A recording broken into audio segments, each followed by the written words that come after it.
Alexander the great या फिर जो जीता वो सिकंदर, ये शब्द तो आपने बहुत बार सुने ही होंगे। लेकिन क्या अलेक्जेंडर सच में ग्रेट था, या फिर ग्रेट सिर्फ इसीलिए कहा जाता है क्योंकि इतिहास लिखने वाले लोग उसी के थे। किताबें हमें बताती है कि अलेक्जेंडर ने पोरस को हरा दिया था, लेकिन क्या ये सच में पूरी सच्चाई है? पोरस जैसे वीर राजा से युद्ध करने के बाद अलेक्जेंडर को आगे बढ़ने से पहली बार रोक दिया गया था। उसकी सेना थक चुकी थी, मोरल टूट चुका था और हिंदुस्तान के और बड़े साम्राज्यों का कोप साफ साफ दिख रहा था। अब सवाल ये भी उठता है कि अगर अलेक्जेंडर ने पोरस को पूरी तरह से हरा दिया था तो वो आगे क्यों नहीं बढ़ा? कुछ इतिहासकार कहते हैं नंद एम्पायर, जिसे धनानंद लीड कर रहा था और जिनके पास बहुत ही बड़ी सेना और अपार रिसोर्सेज थे, उनसे अलेक्जेंडर डर गया।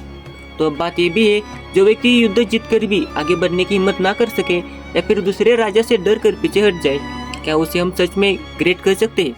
अब एक और रहस्यमय बात यह है कि अलेक्जेंडर वापस जाते हुए कुछ ही समय में मर गया। क्या ये सिर्फ कोइंसिडेंस था या फिर पोरस के दिए गए घाव उसके शरीर को धीरे धीरे तोड़ चुके थे? वेस्टर्न इतिहासकार कहते हैं कि अलेक्जेंडर डाइड नेचुरली, लेकिन भारतीय इतिहास इस पर सवाल उठाता है। यही से एक बड़ा सवाल ये आता है कि क्या हम वेस्टर्न इतिहासकारों से इतना प्रभावित हो चुके हैं कि अपने ही गौरवशाली इतिहास वीरों को भूल गए? क्या हमने अपना इतिहास दूसरों के नजरिए से पढ़ना शुरू कर दिया, जो हमारे देश को, हमारी संस्कृति को हर बार नीचा दिखाने की कोशिश करते हैं? शायद अब समय आ गया है कि हम अपना इतिहास फिर से लिखें, वेस्टर्न सोर्सेस से नहीं बल्कि अपने भारतीय इतिहासकारों के दृष्टिकोण से, ताकि आने वाली पीढ़ी सिर्फ गलत कहानियां न पढ़कर अपने वीरों पर गर्व महसूस करें। क्योंकि याद रखिए, जो लोग अपने इतिहास को भूल जाते हैं, इतिहास उन्हें भी भुला देता है।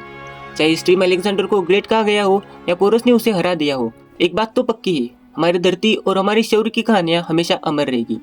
इसी नोट के साथ यही वीडियो का अंत, मिलते हैं अगली वीडियो में, तब तक के लिए जय हिंद।